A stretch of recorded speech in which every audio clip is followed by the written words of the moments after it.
Sawubona mntu kakhulu, ngiyakubona lapho. Nje uqwabe hayi. Akabhoshe straight ngithi mina uqwabe. Yes angabhosha kodwa akufanele azambone ekhumula. Akufanele uqwabe azambone nje ekhumula. Azathi hawu, hayibo kanti kunje akufanele azambone. But kuyabalekelela abanye bofuna ukuzwa ubuhlungu ngempela uzobhosha, ubhosha impela. Ithi nje mayivuka iqine esathi uthi uyakotela kube kushintsha isisu. Esishesha ayishisayo futhi sokuthi anye manje. Ngicula amashiti kodwa phela qwabe naloko esuke ngikhuluma ngako okunye kokuthi ayimvala angavumi emadodeni inosizo olukhulu ngoba kuyihlazo kwabona lokho useze wazi wampatha lento.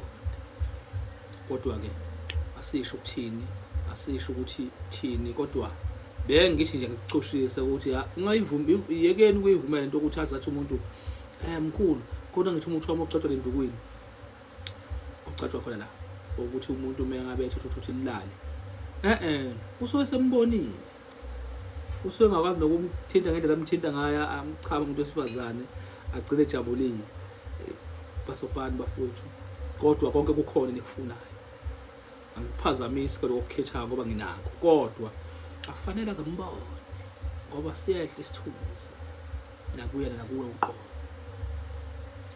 sizithombe sibambe njalo ishisa koze kulunge.